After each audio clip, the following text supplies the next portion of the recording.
आपने देखा होगा, I have shared one particular screen. On the screen, you can see that today's agenda, today's content, that what we have to see today, what we have to discuss. Basically, today we have to see basic structure of C programming. This is the very first part that we will be discussing today. Second, we will be understanding basic softwares and IDEs for C language. So, what do you mean by basic softwares and IDEs? Basically C program तो हमको पढ़ना ही है कि क्या है क्या नहीं है कैसे लिखा जाता है and all, but we need to understand what softwares do we need to use. For example, if I'll give you an example of which softwares do you use to listen to MP3 files. So one of the most popular software is maybe VLC player or maybe Window Media Player, or there are other softwares available as well. So similarly, for C language, for writing, for executing C programs, which softwares are there and which IDEs are there, and IDEs का full form क्या है, क्या सारी चीजें हैं. तो जैसे जैसे क्लास आगे जाएगा वैसे वैसे हम लोग उसको डिस्कस करेंगे, right. The next point is how to install and use any IDE. The third point actually emphasizes on कि जो सॉफ्टवेयर हम यूज करने वाले हैं for C language, how to download them from the internet. Are they freely available to download? If there are free softwares, how to download them, how to install in your computers, and how to use them, right? And then finally we'll be discussing how to write and execute any C program. मतलब पहले हम लोग basic understanding करेंगे कि C program का basic structure क्या होता है, then the softwares and IDEs, then how to install them, how to make them ready to use in my computers, and then directly we'll use those installed software to write any C program. Okay, so without wasting much of your time, we'll directly move on to the first topic, that is basic structure of a C program. So what you can see on the screen is the most basic structure of C program. अगर मैं आपको पूछता हूँ कि what is the basic element of English language, for example, so you would answer that alphabets are the basic element of of English language, right? Alphabets are the basic content. कि जब तक आपको A B C till X Y Z नहीं आता है तब तक आप English नहीं पढ़ सकते हो. तो just like the alphabets सबसे basic unit, basic element of English language है, वैसे ही सी प्रोग्राम में जितने भी हम प्रोग्राम्स लिखेंगे, whatever programs we'll write, maybe smaller programs or maybe intermediate level programs or advanced program, this is the basic program. Why this is a basic program? Because this program will identify or make you understand कि complete एक programme लिखा कैसे जाता है, start कैसे होता है, end कैसे होता है, what are the main important parts of it, right? So this is the first basic program. If I have to again tell you, आप कोई भी प्रोग्रामिंग लैंग्वेज पढ़ोगे तो आपको ये हेलो वर्ल्ड का प्रोग्राम ऑलमोस्ट हर प्रोग्रामिंग लैंग्वेज में मिलेगा, because this is considered as the basic step और बेसिक लेवल और basic element of any programming. Okay, so now I just read, first of all I read the program, okay, and then I let you understand कि क्या लिखा है, क्यों लिखा है, and what are all this. ठीक है, so I start reading the programme. So program starts with first line, which is hash include. Hash is a pound sign जो आप लोग आपके कीबोर्ड में देखते हैं, hash. Then without any space we have written include. Then in angular bracket we have written stdio.h. In next line similar line है, hash include, in angular bracket again conio.h. So these two lines are similar lines. What are these? We'll discuss. Next is void main. Void और main के बीच में space है, main और उसके बाद जो दो आपको ब्रैकेट्स दिख रहे हैं, these are round brackets, right? So round bracket open किया है, क्लोज किया है, एंड मेन और इन ब्रैकेट्स के बीच में कोई आपको स्पेस नहीं नजर आ रहा है. So void main, these brackets are basically called as parenthesis. Okay, then after writing void main, these parentheses, then we can see there is a curly bracket open, then there is a statement which is printf hello world, then हमने semicolon लगाया है end में, and then we can see a curly bracket has been closed. So this is the basic structure of a C program. Now basic structure क्या है क्या नहीं है हम लोग देखेंगे अभी, right? So I'll move on to the next line. Next slide. First line is hash include stdr.h, and the next line is also hash include conio.h. So first of all, these two lines are called as header file. Now the question comes, what do you mean by header file? If you remember in the last class we have discussed about that C has a rich library of header files. आपको याद होगा features of C में हमने देखा था that C has a rich library, if you remember, right? Library का मतलब हमने क्या पढ़ा था, that library means basically, rich library of C program means it has all the built-in functions available. Built-in already बहुत सारे functions available है. So built-in functions कहाँ available है? In the rich library, and these library has n number of a tremendous amount of header files, right? अब header files का मतलब क्या है? As you can see, the name of the header file .h. There are two header files in the program which you can see. First is stdio.h, second is conio.h, right? First thing you need to understand that .h identifies header file. जैसे .mp3 identify करता है audio file, जैसे .mp4 identify करता है video file. Similarly, .h identifies it's a header file, right? Now, what do you mean by .h, .mp3, .mp4? Basically, इसको मैं extensions बोल सकता हूँ. So extension identify the format, file format. जैसे .jpeg है या jpeg है या फिर .avi है. So jpeg identifies an image file format. .avi है तो it's a video file format. ऐसे ही any header file has a file extension .h. Now we'll discuss about what are these two header files. What do you mean by stdio? What do you mean by conio? So there is a full form for stdio and conio. Okay. So first of all, stdio का full form क्या है? इसमें std का मतलब क्या हो सकता है? std का मतलब क्या हो सकता है? स्टैंडर्ड. आप लोगों ने देखा होगा बहुत बार हम लोग स्टैंडर्ड को शॉर्टकट में std लिखते हैं, राइट? तो standard. I stands for input, O stands for output. So again, concentrate on the name stdio. stdio का full form इसमें तीन चीजें हैं. First three letters std identifies the name standard. Then the next letter I identifies input, and the next letter identify output. So standard, input, output. So stdio का full form है standard input output header file. अब नाम से मुझे क्या समझ में आ रहा है? What can we understand by the name? That this is a header file. ये एक ऐसी header file है जिसमें वो सारे functions, वो सारे built-in functions stored होंगे जो standard input और output function related है. Now, what do you mean by input and output? Input and output basically can be identified or understood that, for example, जैसे हमने काफी बार ये example लिया है, addition of two numbers का C program. So if I am writing a program of addition of two numbers, so उसमें important input क्या होगा? What can be the input to the program? कि जो दो नंबर मुझे ऐड करने हैं वो दो नंबर उसके इनपुट है. जब तक मैं ये दो नंबर उस प्रोग्राम में इनपुट नहीं करूंगा तब तक मेरा प्रोग्राम एग्जीक्यूट नहीं हो पाएगा. Unless and until I give those input, the number 1 and number 2, I will not be able to add these two numbers. So input ये हो गया that taking the input from the user कि भैया number 1 कौन सा है? Maybe the input is, suppose first number is 10, second number is 20. So these two numbers 10 and 20 is considered as the input to the program. So input कैसे लेना, input कैसे जाएगा, all these functions which are responsible to take the input from the user to the program, ये stdio में होता है. Next है output. What can be the output of addition of two numbers?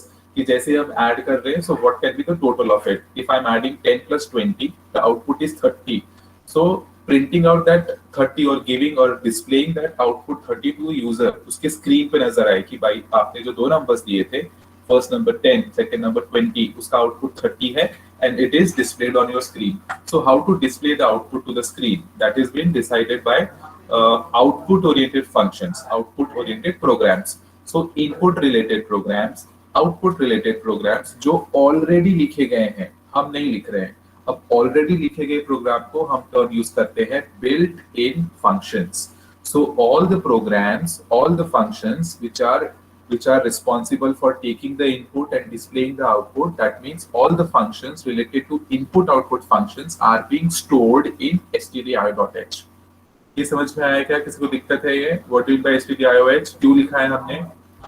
Does anyone have any doubt? Yes, Rajshri. .png is a file format of image. ठीक है? That is portable network graphics. stdio.h का full form समझ में आया आप लोगों को? I'm writing in the chat box. STD stands for standard, I stands for input, and O stands for output, and H stands for header file. Right. जब कभी भी मुझे किसी भी प्रोग्राम में इनपुट या आउटपुट रिलेटेड कुछ भी कोडिंग करनी है, कि मुझे कुछ प्रोग्राम में इनपुट लेना है, कुछ प्रोग्राम में मुझे आउटपुट डिस्प्ले करना है, then I need to use stdio.h। अब इसमें कौन से फंक्शंस है वो हम देखेंगे। Next is hash include conio.h। So again, if we compare stdio and conio, तो आपको समझ में आएगा कि io.h is similar. So again, I stands for input, O stands for output. What do you mean by con? So con stands for, I'm writing in the chat box, con stands for sorry, con stands for console। अब basically console का मतलब क्या होता है? जो आपको screen नजर आ रही है आपके कंप्यूटर्स पे या फिर लैपटॉप में, जैसा आपको स्क्रीन जो दिखाई दे रही है, इस तरीके का जब हम लोग सॉफ्टवेयर यूज करते हैं, the software which will be using for executing the C program, it has a black screen on it. कि आपका आउटपुट जो है वो एक ब्लैक कलर की स्क्रीन पे आता है, जो हम लोग टॉस आउटपुट बोल सकते हैं। टॉस आप लोगों ने सुना होगा, पढ़ा होगा, देखा होगा, नहीं भी देखा होगा तो will see it. So that particular screen where your output gets printed or whatever you can see, that black screen is called as console screen. So console screen, that console related जितने भी input and output functions है, all these input and output functions are being stored in conio.h.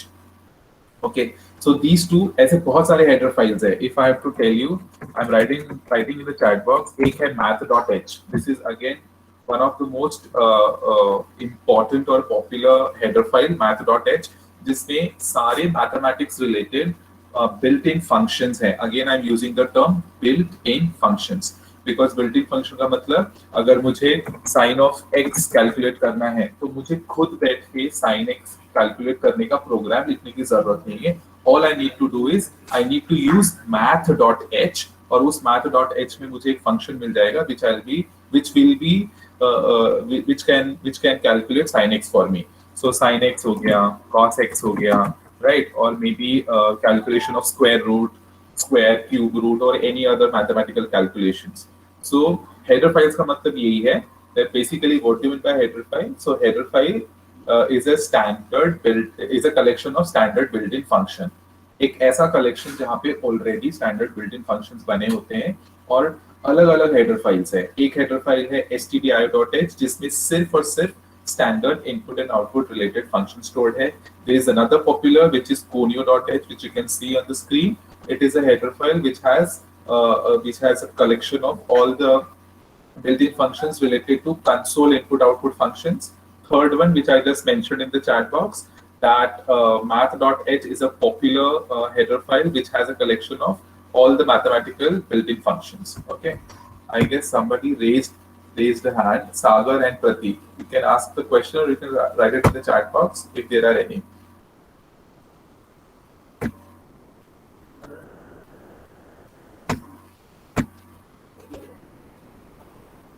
प्रतीक और Sagar, you have raised your hand. अगर कुछ आपके कोई doubt है तो आप पूछ सकते हैं, या फिर गलती से हुआ होगा तो I will move further. Okay right, so these are the first two. मतलब अगर मुझे मेरे प्रोग्राम में हेडर फाइल को यूज करना है तो मुझे लिखना ही पड़ेगा पहले हैश इंक्लूड करके दो हेडर फाइल्स का नाम। सो हैश इंक्लूड एक सिंटैक्स है, I am using a term, मैं इसको चैट बॉक्स में लिख रहा हूँ। एक मैंने टर्म यूज किया है सिंटैक्स। सिंटैक्स का मतलब होता है ग्रामर हो सकता है। जैसे for example what do you mean bye grammar in English language? Grammar means कि एक पर्टिकुलर सेट ऑफ रूल्स होता है, उसको फॉलो करके we can construct a sentence, we can use a sentence. For example हमको पता है ए आई ओ यू के साथ please sir please example of console. Ayush, what I will do is, इसके बाद हम लोग सॉफ्टवेयर इंस्टॉल करेंगे और मैं आपको प्रोग्राम रन करके दिखाऊंगा तो यू कैन सी कंसोल कैसा होता है। I will show you console, ठीक है? Okay, so syntax basically means set of rules जो आप फॉलो करते हो, और अगर सेट ऑफ रूल्स गलत होते हैं तो आपका जैसे इंग्लिश में for example if you don't follow grammar then जो आपका सेंटेंस मेकिंग होगा वो गलत होगा। For example there is a different set of grammar for Hindi language, so you have to follow that set of rules so that you can make the correct statement in Hindi. Similarly in C program it has its own grammar, so that grammar can be called as syntax.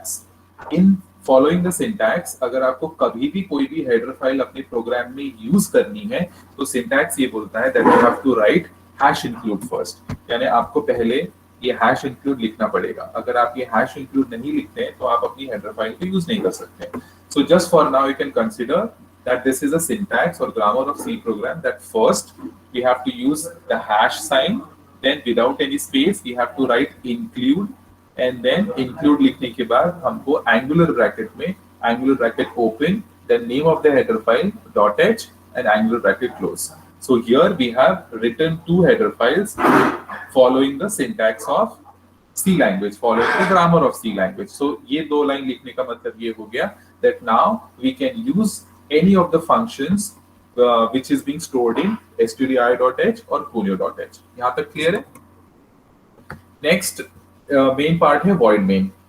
ठीक है, अब void main का मतलब क्या है basically? First of all मैं void को फिलहाल अवॉइड कर रहा हूँ, void को थोड़ा सा हम लोग बाद में डिस्कस करेंगे. void के बाद एक टर्म लिखी हुई है which is main with a parenthesis. I have written the chat box. Main function का मतलब ये है, एक ऐसा फंक्शन होता है सी प्रोग्राम में, every program must have a main function. First of all अगर आपके सी प्रोग्राम में मेन फंक्शन नहीं है तो आपको एरर आएगा ही आएगा. Main function is the most important part of C program, and main function is the very first function which gets executed. सबसे पहले मेन फंक्शन ही एग्जीक्यूट होता है, राइट? इसका नाम ही मेन है, सो आप समझ सकते हो this is the most important and main function of any C program. Okay, कैसे लिखा जाता है? उसका नाम है main, MAIN, and following by two parenthesis या फिर two brackets. These brackets are round bracket as you can see. So round bracket मैंने ओपन किया है, देन राउंड ब्रैकेट मैंने क्लोज कर दिया है, right? It is also called as parenthesis. मैं यहाँ पे लिख रहा हूँ चैट बॉक्स में उसको क्या बोलते हैं, because you should know the terminologies. Parenthesis, so parenthesis are nothing but brackets, but C program में उसको पैरेंथेसिस बोला जाता है. So void main. तो मेन फंक्शन शुरू किया हमने. आपकी जितनी भी कोडिंग जो आप करना चाह रहे हो, whatever line of code that you wanted to write in your C program, for example addition of two numbers करना है, मल्टीप्लिकेशन ऑफ टू नंबर्स करना है, maybe you want to create a gaming app in C program, suppose you want to make a tic tac toe program, और you want to make any other graphical program. So आप सारा आपका code जो है, you will be writing each and every line of code inside the main function. Main function के अंदर आप लिखोगे, राइट? नाउ मेन फंक्शन के अंदर का मतलब क्या है कि देखो मैं चैट बॉक्स में लिख रहा हूँ दैट मेन, उसके बाद इस तरीके से चैट बॉक्स में आप देखोगे तो मैंने मेन लिखा है, देन ब्रैकेट्स लिखे हैं पैरेंथेसिस, और उसके बाद मैंने दो ब्रैकेट्स यूज किए हैं, two curly brackets. First is curly bracket which is opening curly bracket, next is closing curly bracket. So जो ओपनिंग और क्लोजिंग कर्ली ब्रैकेट है, ये आइडेंटिफाई करते हैं कि आपका मेन फंक्शन यहाँ से शुरू हुआ है, यहाँ पे खत्म हुआ है. So what I can say, अगर आप स्क्रीन पे देखेंगे तो पहले हमने लिखा है void main. void क्या है? We'll discuss in a few seconds. पहले हमने लिखा है void main, मतलब हमने यहाँ बताया है कि हमारा मेन फंक्शन शुरू हो रहा है, और शुरू करने के लिए हमने नेक्स्ट लाइन में लिखा है curly bracket. Curly bracket identifies the start of main function. जैसे ही आप कर्ली ब्रैकेट ओपन लिखते हो, उसके बाद आप कोई भी अपना सी प्रोग्राम लिखना शुरू कर सकते हो. So once you have started the curly bracket, then you can start writing your program. आप देख सकते हो in this on the screen, हमने curly bracket open के बाद में we have written one line, printf, hello world, ऐसा कुछ तो भी दिख रहा है. वो क्या है वो भी हम डिस्कस करेंगे. But my point is, the moment you have written void main, the very first thing you need to do is you need to start the main function. And to start the main function, you have to write the curly bracket. जैसे ही मैंने curly bracket लिखा, मतलब मैं यहाँ से अपना programme लिखना शुरू कर सकता हूँ, और उसके अंदर मुझे जितनी भी लाइन लिखनी है, in this program we have written only one line. But suppose if you want to write 10 lines, 20 lines, 10 lakh lines, all these lines needs to be written inside the main function only. और जैसे ही मेरा programme खत्म होता है, मैं अपना main function खत्म करता हूँ with the help of curly bracket close.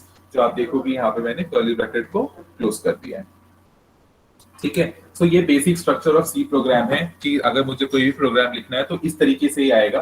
अब तरीका क्या है कि स्टार्टिंग में आप हेडर फाइल्स लिखेंगे, देन आप मेन फंक्शन लिखेंगे, मेन फंक्शन को शुरू करेंगे, उसके अंदर जितनी भी लाइन ऑफ कोड्स मुझे लिखनी है वो लिखेंगे, और मेन फंक्शन को क्लोज कर देंगे. This is the basic structure of C programme.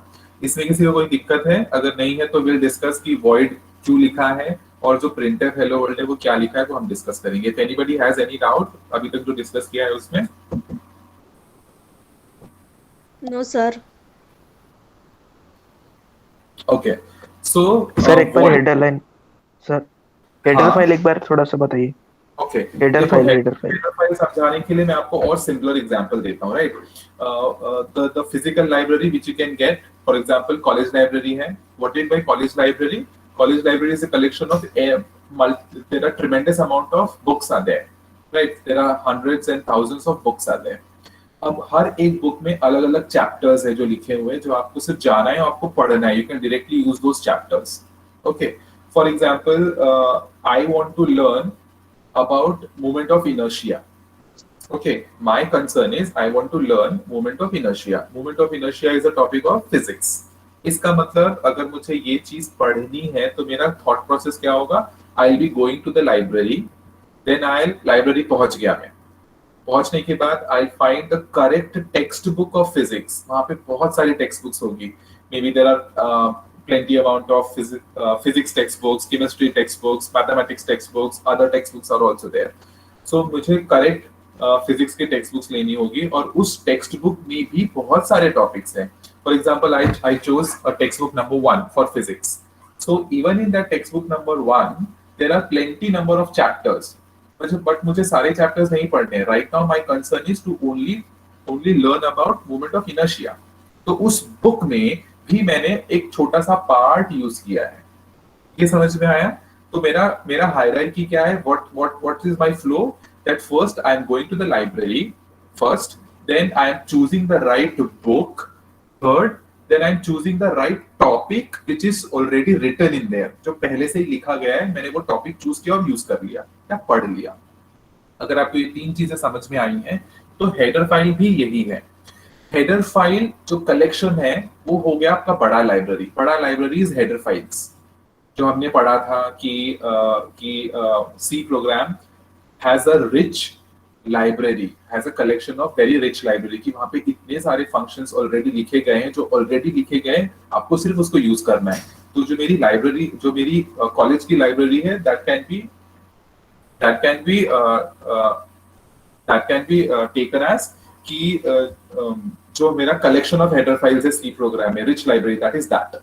Okay, then उतनी सारी लाइब्रेरीज में से मुझे कौन सी हेडर फाइल चूज करनी है? जैसे stdr.h है एक, conio.h है एक, math.h है एक. तो ये समझ लो एक टेक्स्ट बुक्स जैसी है. बट अब मुझे क्या करना है? फॉर एग्जांपल मुझे इनपुट आउटपुट रिलेटेड कुछ फंक्शंस चाहिए. तो मैंने डिसाइड किया कि मुझे एक हेडर फाइल चूज करनी है. That header file could be stdr.h. तो मैंने एक हेडर फाइल को चूज किया. अब वो फाइल को चूज करना मतलब कि मैं इस फाइल को यूज करना चाह रहा हूँ. अगर मुझे इसको यूज करना है तो मुझे उसको प्रोग्राम में लिखना पड़ेगा. जब मैं उसको प्रोग्राम में लिखना चाह रहा हूँ तो I need to write hash include name of the header file. जैसे आप लाइब्रेरी से कोई भी बुक यूज करना चाह रहे हैं तो आपको उसको पहले इश्यू कराना पड़ता है ऑन योर नेम.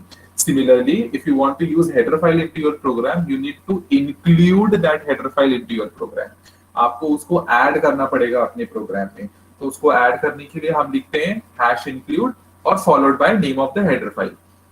ओके, और उस हेडर फाइल में बहुत सारे फंक्शंस हैं. stdr.h में there are plenty number of header functions. conio.h में there are plenty amount of functions. तो जैसे अब मैंने टेक्स्ट बुक मेरी इशू कर ली है, उसमें बहुत सारे टॉपिक्स हैं, बट मुझे मोमेंट ऑफ इनर्शिया ही पढ़ना है, तो मैंने वो चूज किया. सिमिलरली यहाँ पर जो आपको एक printf दिख रहा है ना, printf, this printf function is a function which belongs to stdr.h. तो अब आप समझो, जब मैंने stdr.h इसलिए लिखा है बिकॉज इस हेडर फाइल का एक छोटा सा फंक्शन है जिसका नाम है printf. इसका फुल फॉर्म है printf, प्रिंट फंक्शन है ये. तो अगर मुझे printf यूज करना है तो मुझे stdio को इंक्लूड करना पड़ेगा मेरे प्रोग्राम में. अगर मुझे मोमेंट ऑफ इनर्शिया टॉपिक पढ़ना है तो मुझे वो फिजिक्स की टेक्स्ट बुक पहले लाइब्रेरी जाके इशू करानी है, then I will use it.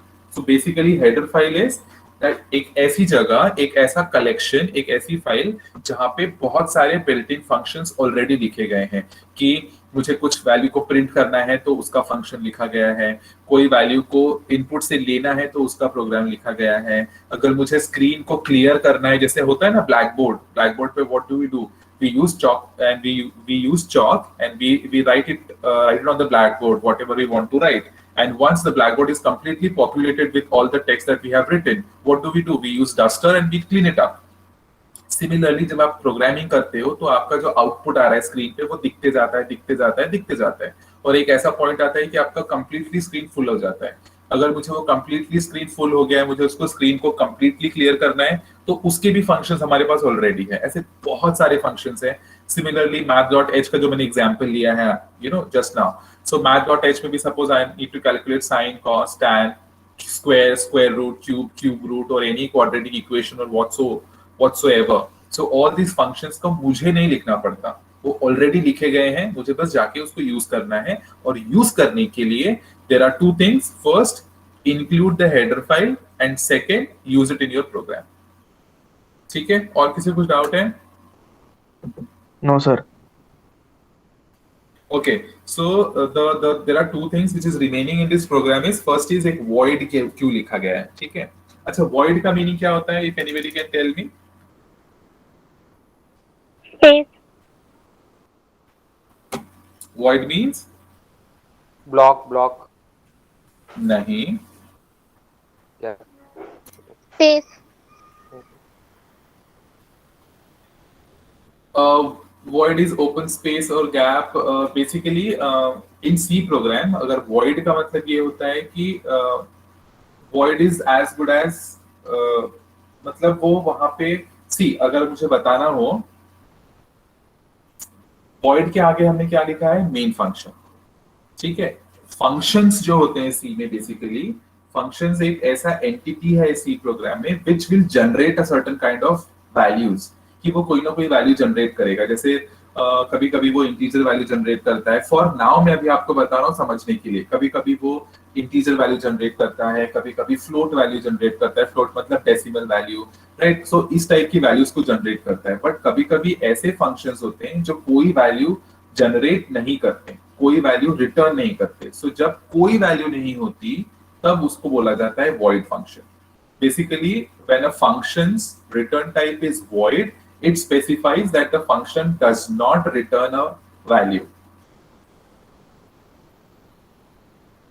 थोड़ा बहुत समझ में आया क्या? जब वो कोई भी वैल्यू जनरेट या रिटर्न नहीं करता है तब उसको void बोलते हैं, नो वैल्यूज, ठीक है? हम लोग जैसे फंक्शंस का एक टॉपिक आएगा ना, तब हम लोग देखेंगे कि void फंक्शन क्या होता है, उसके अलावा इंटीजर जनरेट करने वाले फंक्शंस कैसे होते हैं, डेसिमल वाले कैसे होते हैं, बाकी सब देखेंगे हम लोग, ठीक है? फिलहाल आप इतना ध्यान में रखो, void मतलब इट जनरेट्स और it return no value, it does not have a return value, उसमें कोई रिटर्न वैल्यू नहीं होती, वो बस एग्जीक्यूट हो जाता है, खत्म हो जाता है।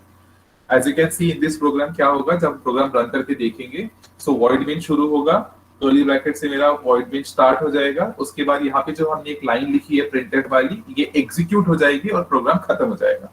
यहाँ पे मैंने कोई वैल्यू जनरेट नहीं की। Moving on to the last line which is printf. printf का मतलब क्या है?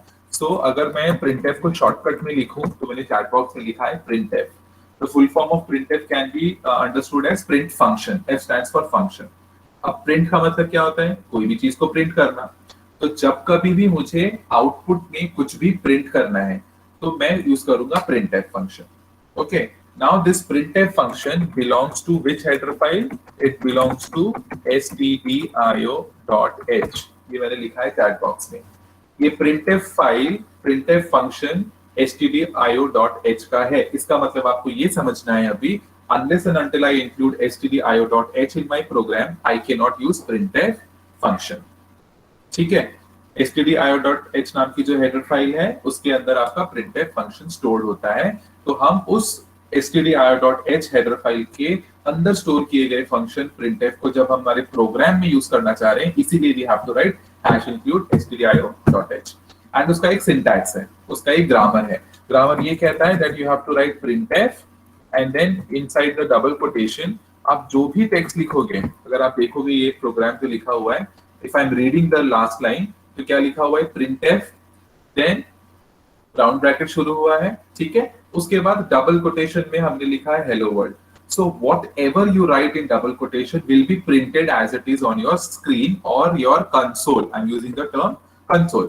So जो भी आप डबल कोटेशन में लिखते हो, मैंने चैट बॉक्स में लिखा है सिंटैक्स, आप देखोगे। So printf, round bracket and double quotation, उसके बीच में आप जो भी लिखते हो that gets printed on your screen, that gets printed on your console. And the last line is, अगर आप लास्ट कैरेक्टर देखोगे इस लाइन का तो वो है semicolon.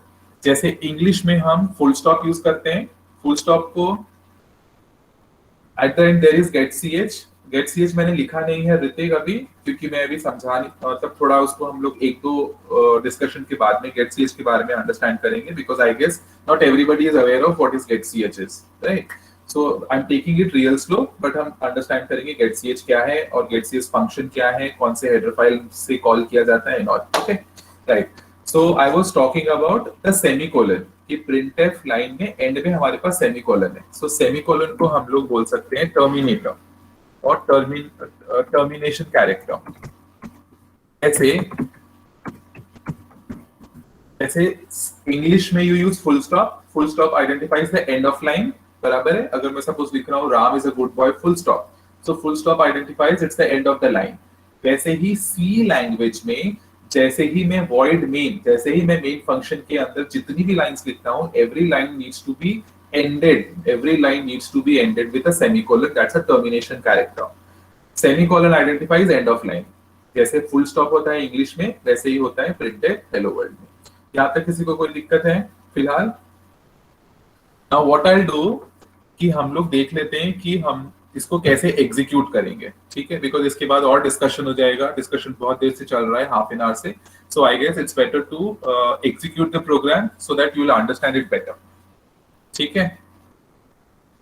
Now I am sharing my complete screen so that you can C.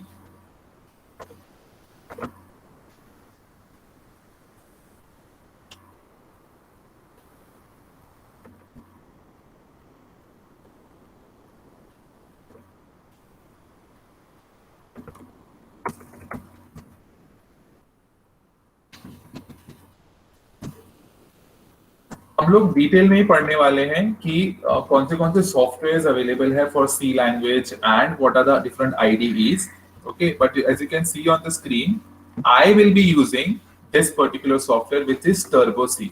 Everybody can see the screen, I guess screen दिख रहा होगा सभी लोगों को? Yes, sir. Right. So Turbo C is a software. This is very simple and very lightweighted. When I'm saying lightweighted, it does not take much of your space as well. So अगर किसी के पास laptop है, उसमें Windows 10 है for example, so you have to just go on Google and you just have to write Turbo C for Windows, right? ये मैंने आज सुबह ही इंस्टॉल किया है, so I've written that, I've pressed on search और मुझे ये पहला लिंक मिला है, that is download Turbo C++ for Windows 7, 8, 8.1 and 10. So I clicked on this. तो मुझे यहाँ पर फर्स्ट ही इसमें दिख रहा है डाउनलोड C++ 3.0। तो मैंने क्या किया है, इसको डाउनलोड किया है। डाउनलोड करने के बाद इसको एग्जीक्यूट करके, सॉरी, इसको इंस्टॉल भी मैंने कर लिया है। इंस्टॉल करने के बाद you can see on my,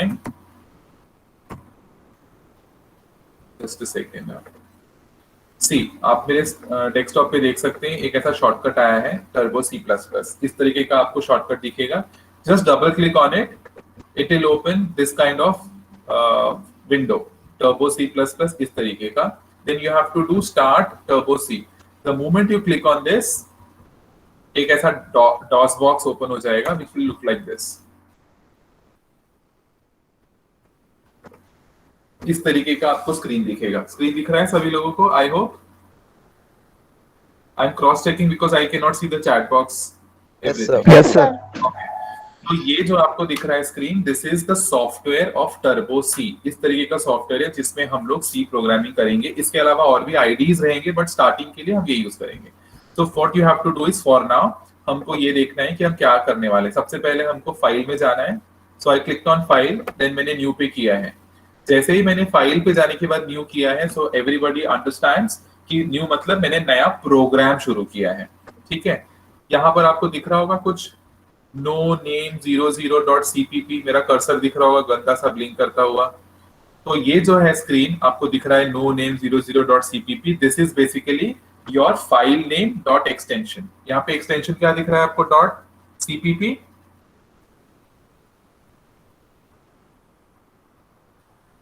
Yes. Right? हाँ, तो हम लोग क्या पढ़ रहे हैं? C language. CPP is an extension of C programming which is C++। C++ का एक्सटेंशन है, बट हम C++ पढ़ रहे हैं क्या? नहीं, हम पढ़ रहे हैं सी प्रोग्रामिंग। तो हमको क्या करना है? सबसे पहले फाइल में जाना है, न्यू करना है। न्यू करने के बाद हमको कुछ इस तरीके से प्रोग्राम दिखेगा। सबसे पहले कुछ भी लिखने से पहले I will suggest you to save the program. जैसे ही मैंने सेव पे क्लिक किया, पहले बात तो सेव का देखो शॉर्टकट भी आप देख लो, the shortcut for save is F2।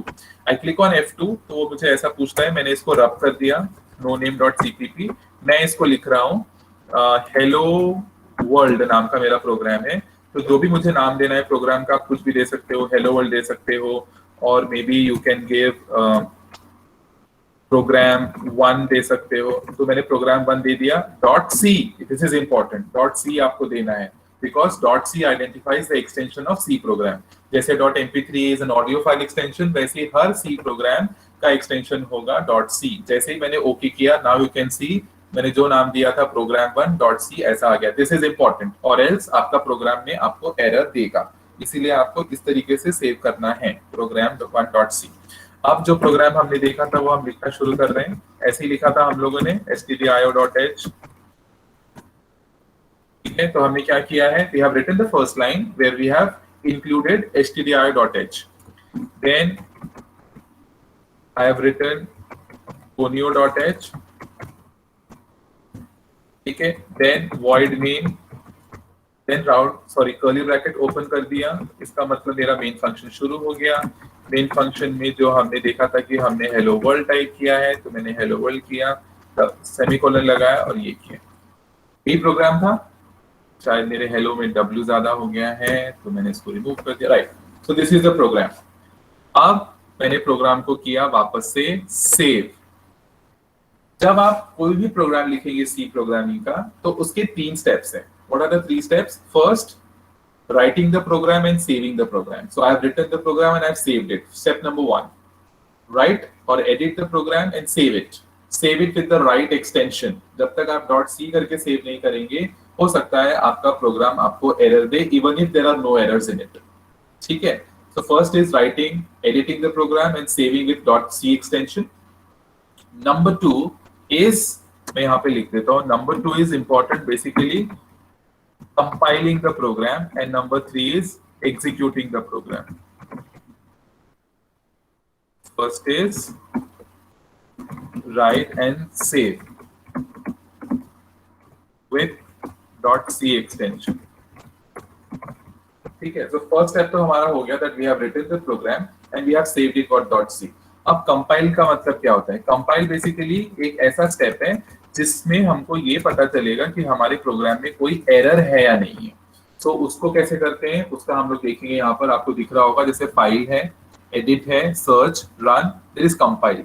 So once you click on compile, there is first line which is compile. The shortcut is alt.f9, alt plus F9. So this is the step where you have to compile it, and the next step is execution, that is run the program. So run करने के लिए क्या है basically, जैसे आपको compile का एक menu नजर आ रहा है, वैसे ही उसके बाजू में एक रन का भी है, and the very first option in run is control plus F9. So what we have to do, we have to write the program, then we have to F2 save it, right, then we have to compile it. देखो मैं compile कर रहा हूँ यहाँ पर। जैसे ही मैंने कंपाइल पे क्लिक किया, एज यू कैन सी ये डायलॉग बॉक्स में ऊपर कंपाइलिंग लिख के आ रहा है, that means this is a compiling dialog box. Output में क्या लिख के आ रहा है, success, press any key. Number of errors, how many number of errors are there, 0. जब तक आपको नंबर ऑफ एरर 0 नहीं आते, हम लोग प्रोग्राम को एग्जीक्यूट नहीं कर सकते। फॉर एग्जांपल, जैसे मैंने आपको बताया था, सेमीकोलन हर लाइन के एंड में होना चाहिए। देखो मैंने यहाँ से सेमीकोलन हटा दिया है।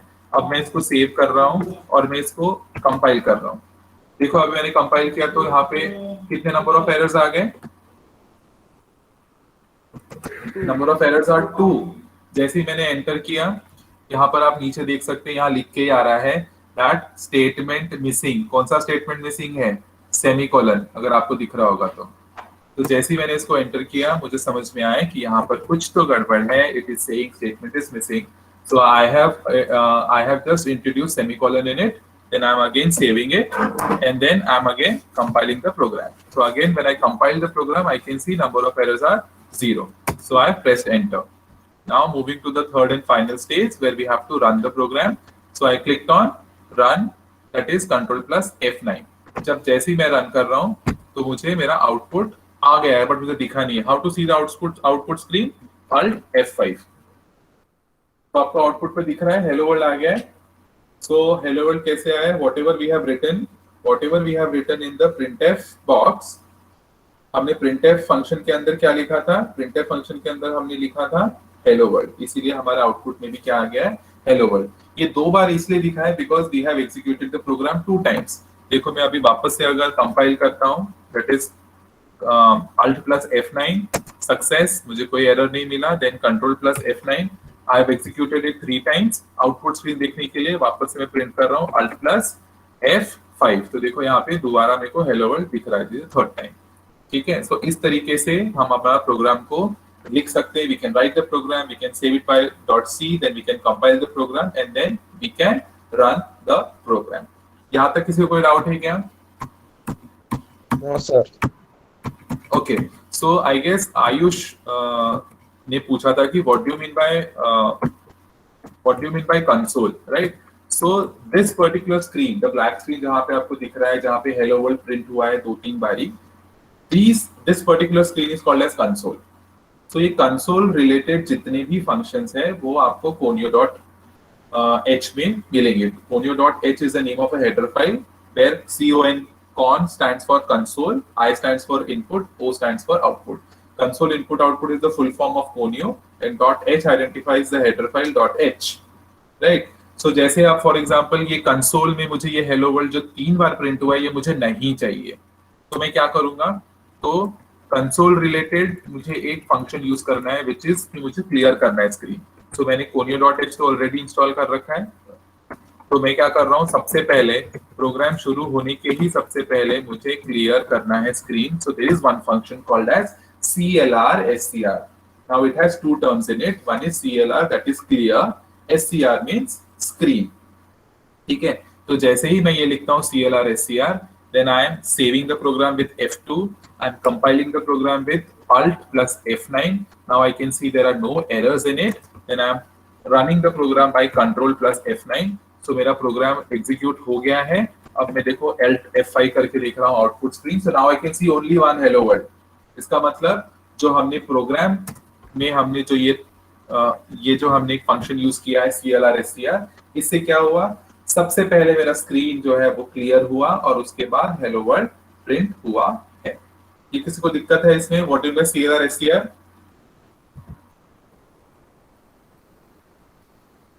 Anybody has a doubt regarding CLR SCR?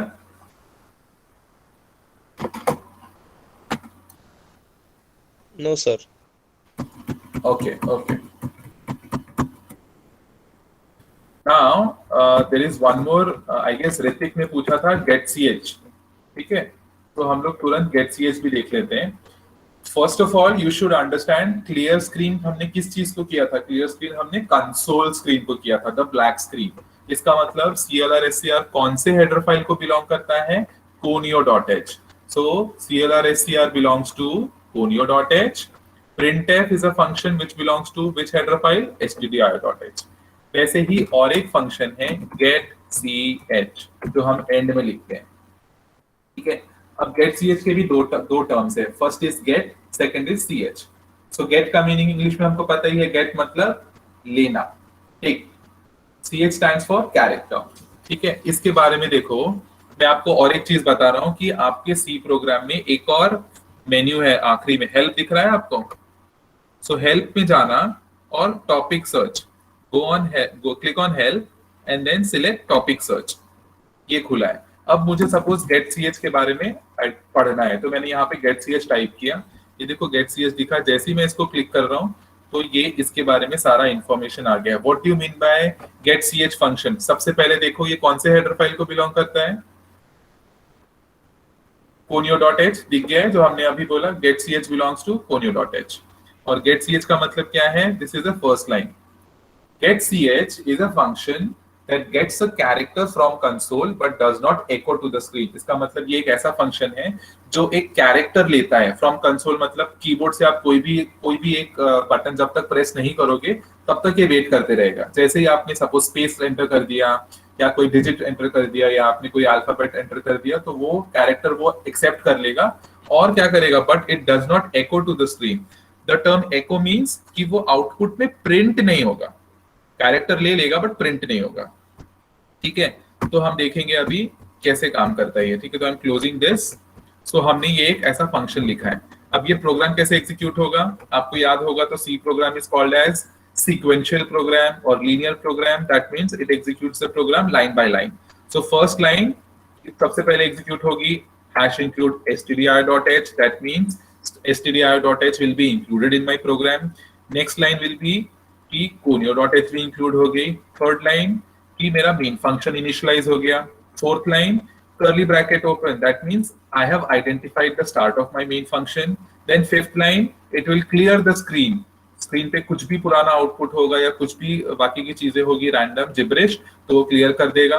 Then next line it will print hello world and then the last line get ch. तो हमने जो अभी पढ़ा है कि जैसे ही वो हेलो वर्ल्ड प्रिंट करेगा उसके बाद जब गेट ch एग्जीक्यूट होगा, so this function will wait for any character to be pass from the keyboard. तो जब ये ऐसा होता है ना तो आपका आउटपुट दिखते रहेगा. देखो मैं क्या कर रहा हूँ, I am saving the program with F2, I am compiling the program with Alt F9, I'm getting no errors, then I'm executing the program by Control F9. देखो अब मेरा hello world print हो गया है और मेरा cursor blink हो रहा है. So this cursor is being blinked because the getch is a function which is waiting for a character. Am I making sense? बात क्लियर हो रही है? getch function लिखा है तो क्यों ऐसा हो रहा है?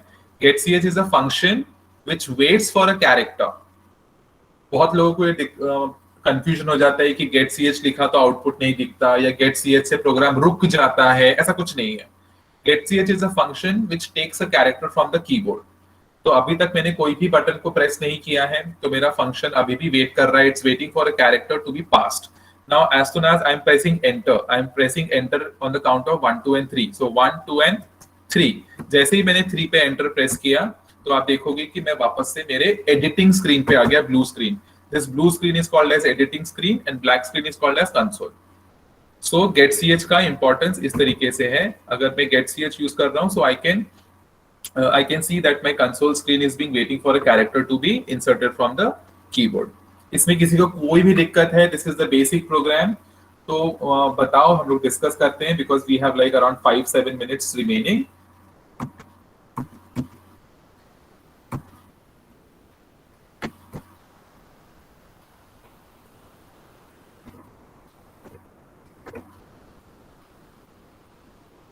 Okay, Hrithik said no. चलो ऋतिक का डाउट क्लियर हो गया है. Okay, so right. So basically हमने क्या देखा है आज? हमने बेसिकली सिर्फ यही देखा है कि basic structure of C program क्या है. उसमें हमको शुरू में क्या लिखना पड़ता है, जैसे कि what is the basic structure of a human body. It starts with the head, then the main portion of your body, hands, and then automatically we are moving towards leg and then toes. ये एक structure ही है, starting from the top moving to the bottom. वैसे ही C program का भी structure है that first you need to write down all the header files which you want to write, then you have to start your void function, void main function. ठीक है, इस तरीके से सी प्रोग्राम लिखा जाता है. And in the next class मैं आपको वापस से एक बार रिवाइज करने वाला हूं और उसके बाद जो टॉपिक रह गए हैं जो हमने डिसाइड किया था डिस्कस करने के लिए, that what are the different softwares available for C program and what do mean by IDEs, that will see in the next coming class. Okay, if anybody has any doubt, please right away ask, or else I'll just wrap this particular class. किसी कुछ doubt हो तो पूछ लीजिए.